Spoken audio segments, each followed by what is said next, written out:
जनाब गुजारिश किया तो मोहतरम जनाब कारी धनी बख्श कहर साहब जथे तहु माइक तची करे एक हक दिया आइनात ये नज़म पेश कर उन बाद में हिनालो के अजीम शान इज्तिमा जा मेहमान खास खतीब पाकिस्तान बुलबुल मदीना हजरत मौलाना मोहम्मद यहया अब्बासी साहब जदो खिताब थी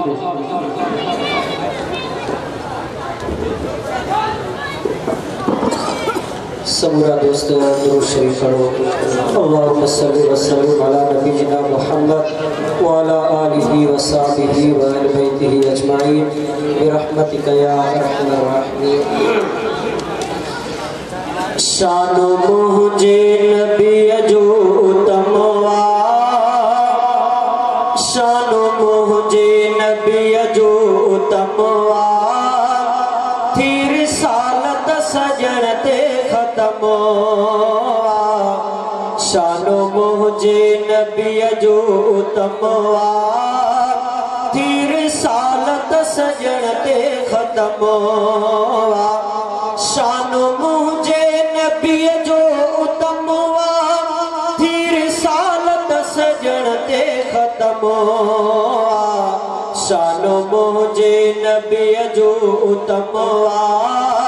फिर सालत सजन ते खत्म आहे सभिनी नबिन जो अफसर शान मखलूक पूरी खबर तर आहे सभिनी नबिन जो अफसर शान मखलूक पूरी खबर तर कयो कादिर पिरियते करमवा कयो कादिर पिरियते करमवा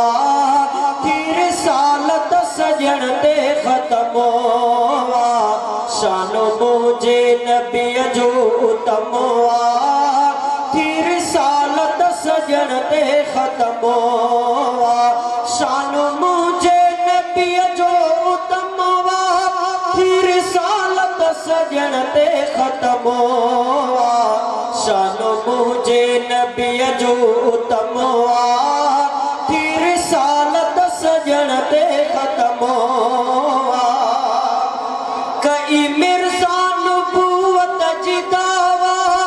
जंहिंजी दोज़ख जगह आहे मावा कई मिर्जा नबूवत जी दावा जंहिंजी दोज़ख जगह आहे मावा थियो मिर्जा के खालिस वहमवा फिर सालत सजन ते खत्म शानो मुझे नबी जो तमवा फिर सालत सजन ते खत्म शानो मुझे नबी जो तमवा फिर सालत सजन ते खत्म शानो मुझे नबी जो तमवा फिर सालत सजन ते खत्म मुझो आका इल्म जो शहर जंहिंजी दुनिया के बिल्कुल खबर मुझो आका इल्म जो शहर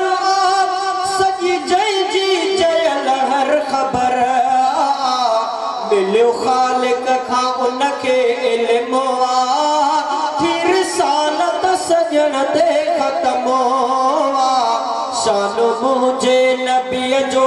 तमवा फिर सालत सजन ते खत्म पहोड़ प्यारो असांजो रसूला सदिन सुन्नत के बिल्कुल फुजूला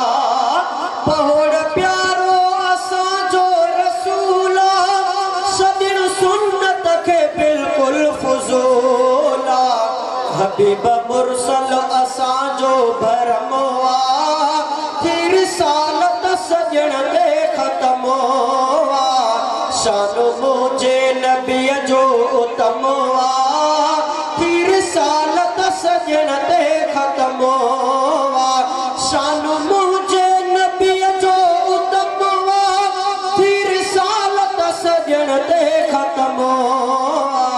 शानो मुझे नबी जो तमवा तमो